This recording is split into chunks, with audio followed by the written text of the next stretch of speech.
یاد کریں.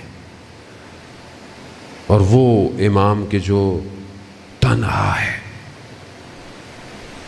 ہم تو اٹھ کے گھر چلے جاتے ہیں گھر والوں کے ساتھ، وہ کب سے انتظار کر رہا ہے. زیارت دعائے نطبہ میں پڑھتے ہیں، اینا بدم مقتول بے کربلا، کہاں ہے جو کربلا کا بدلہ لے گا، کہاں ہے. امام نے زیارت نائیہ، آپ پڑھیں اس کا ترجمہ پڑھیں، کس طرح امام اپنے جد کو سلام کر رہے ہیں. میرا سلام ہو اس رخسار پر جو خاک میں پڑی رہی. ایسا نہیں، امام کا مرثیہ، امام کا سید کریم کہ جس کی ہر ہفتے امام زمانہ سے ملاقات ہے. اسے پوچھا امام نے کہ اگر میں نہیں آیا تو کیا ہوگا، کہا میں مر جاؤں گا. امام نے کہا میں جانتا ہوں، اس لیے تو آتا ہوں تم سے ملنے. ہر ہفتے امام سے ملاقات. بڑے بڑے علماء سید کریم کے گھر آتے تھے. عالم نہیں ہے، عالم نہیں ہے، شدت زیارت امام زمانہ پیدا ہوئی، توسل کیا. خواب میں رسول خدا کو دیکھا، کہا یا رسول اللہ آپ کے فرزند سے ملاقات چاہتا ہوں. رسول خدا نے کہا کہ پھر وہ کرو جو خود ہمارا فرزند کرتا ہے. کہا 1 سال کم سے کم یہ کام کرو. کہا وہ کیا کرتے ہیں؟ کہا وہ صبح اور شام حسین پر گریہ کرتا ہے. امام زمانہ، آپ مصائب سنتے ہیں، آپ سے برداشت نہیں ہوتا، آپ رونا شروع کر دیتے ہیں. اور میں تو بہت حقیر سا طالب علم ہوں، میں تو صحیح طرح پڑھ بھی نہیں پاتا. بہرحال لوگ مصائب پڑھتے ہیں، آپ سوچیں لوگ کیسا گریہ کرتے ہیں. ذرا سا ہم سے برداشت نہیں ہوتا، پھٹتا ہے انسان اگر لمحہ بھی انسان کو احساس ہو جائے. آپ سوچیں امام زمانہ ان ساری چیزوں کو بے عین ہی دیکھ رہے ہیں، دیکھ رہے ہیں. ساری امام ہے. امام نے آج جس بچے کی شہادت ہے، امام نے اپنی زیارت میں اس بچے کو بھی سلام کیا ہے. میرا سلام ہو اس شیر خوار بچے پر کہ جس کی گردن سے خون ٹپکتا رہا. یا امام زمانہ، جمعے کا دن ہے، میں خطا کار ہوں، گناہ گار ہوں. بہرحال ہماری مجلس میں با اخلاص لوگ آئے ہوئے ہیں، خلوص سے آئے ہیں آپ کے جد پہ گریہ. ایک نظر کرم آج ہماری مجلس پہ کر دیجئے، ہمیں اور کچھ نہیں چاہیے. یا امام زمانہ دیکھیے یہ سب آپ کے جد کے لیے رونے آئے ہیں. یا امام زمانہ ادرک رہے. عزاداران محترم، حاج مرزوق بہت بڑا مرثیہ خواں تھا عراق میں. اسے بہت لوگوں نے دعوت دی، تہران آؤ، اس عزاداری کو یہاں پہ بھی قائم کرو. نہیں جاتا تھا. اس نے خواب میں سید الشہداء خود آئے، کہا حاج مرزوق تہران جاؤ اور وہاں پر یہ عزاداری، پرانی عزاداری، خاص عزاداری ہے. حسین یکتا بہت بڑا راوی ہے، کہتا ہے حاج مرزوق بیمار تھے، زندگی کے آخری دن تھے، میں ان کی خدمت میں گیا. انہوں نے بتایا کہ میں بیمار تھا، بخار کی وجہ سے انہیں ایک ایک کر کے تینوں کو پکارا. کہا فاطمہ پانی پلا دو بیٹا. میں نے دیکھا کہ ایک نقاب پوش چادر کے اندر جاہو جلال کے ساتھ ایک خاتون تشریف لائی. دوسری بیٹی تھی مرضیہ.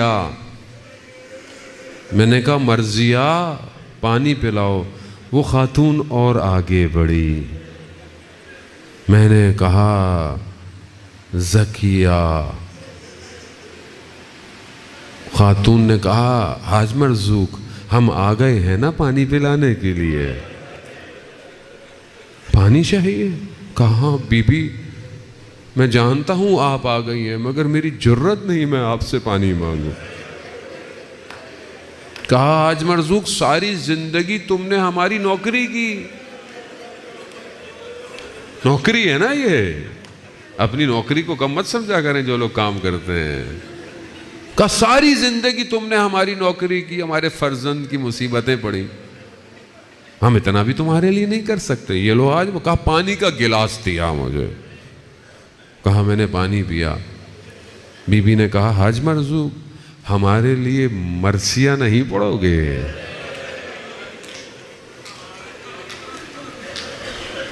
اللہ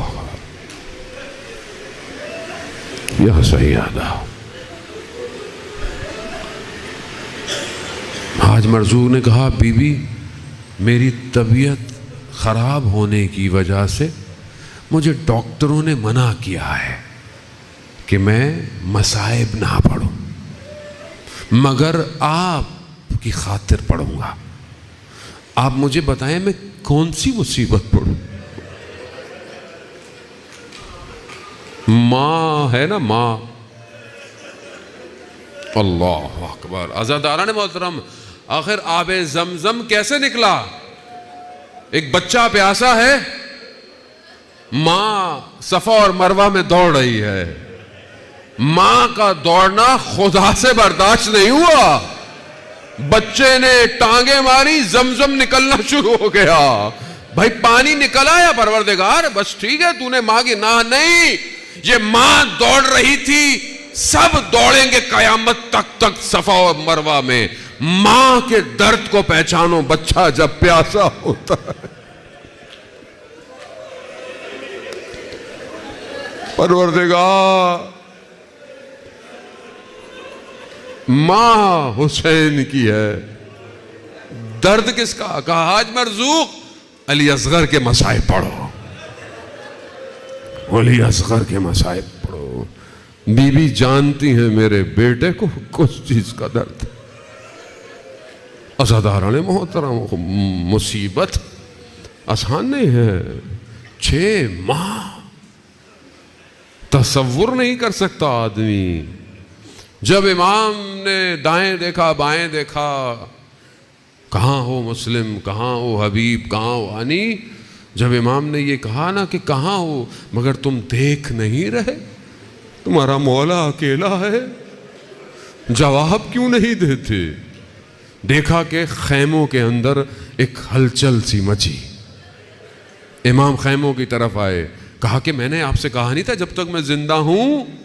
کہا نہیں, جب سے آپ نے استغاثہ بلند کیا ہے اس بچے کو آرام نہیں آ رہا.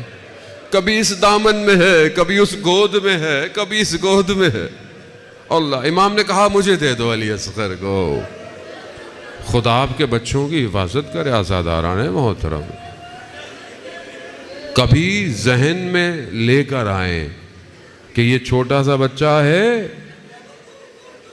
اب آپ تصور کریں, بچہ لیا, بچہ آغوش میں آ کر خاموش ہو گیا. خاموش ہو گیا بچہ. گویا وہ بھی جانتا تھا یہی میری آخری جگہ ہے. بس بچے کو لے کر امام نکلے. بس ساری مصیبت محسوس کرنے کی ہے. محسوس کر. ایران کا ہائی وے ہے, سرد, برف, گاڑی خراب ہے, سردی ہے, نہ ہیٹر ہے نہ کچھ ہے, اور زیادہ سردی چڑھے انسان ہلاک ہو جاتا ہے. فیملی ہے, انہوں نے بہت کوشش کی کہ لوگوں کو روکیں, کوئی نہیں رک رہا. ان کا ایک چھوٹا سا بچہ تھا، باپ نے بچے کو لیا اور ہائی وے پہ یوں کھڑا ہو گیا، گاڑیاں رکنا شروع ہو گئی،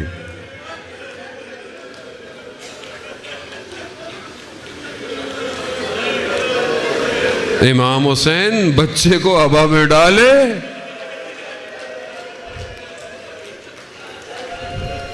دشمن سمجھا قرآن لے کر آئے، جیسے ہی ابا ہٹی تو کیا تھا؟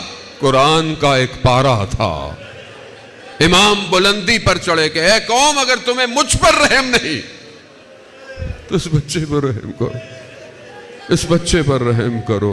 اشقیاء کے فوج میں کوہرام مچ گیا، چہرے چھپا کر رونے لگے۔ عمر ابن سعد لعین نے بولا یہ تو بچہ جنگ جیت جائے گا۔ ہرملہ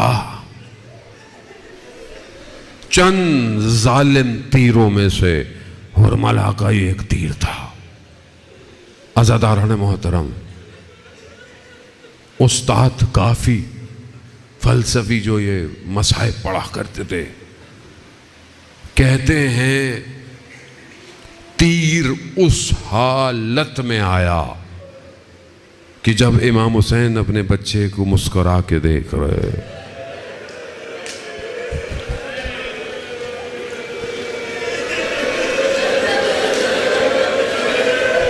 نہیں سمجھ سکتے علی اصغر کی نگاہوں میں کیا ہوگا۔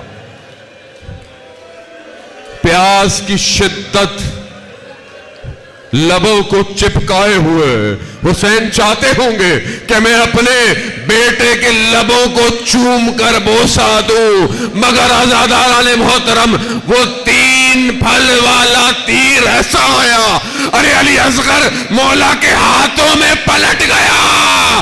علی اصغر نہیں چاہتے تھے کہ میری حالت میرا بابا دیکھے۔ عزاداران محترم، امام نے علی اصغر کے خون کو نہ زمین نے نہ آسمان نے لیا، اپنے محاسن میں لگایا، اور یہ چھوٹا سا بچہ اتنا بھاری ہو گیا، ایک قدم آگے انا للہ، ایک قدم پیچھے چلا نہیں جا رہا۔ ارے ماں جو بھیجتی ہے انتظار کرتی ہے، ارے بچہ کب آئے گا، کب آئے گا۔ ارے باپ اس بچے کو کیسے ماں کے پاس لے جائے۔ خیموں کے پیچھے امام نے اپنے غلاف سے ایک چھوٹی قبر بنائی، امام سے اٹھا نہیں گیا، آواز آئی حسین حسین، مصیبت ختم نہیں ہوئی۔ ارے بی بی رباب کیسے صبر کرتی، یہ بچہ 3 دفعہ شہید ہوا، شام غریبہ، نیزے ہاتھوں میں، خیموں کے پیچھے، ارے ایک نیزہ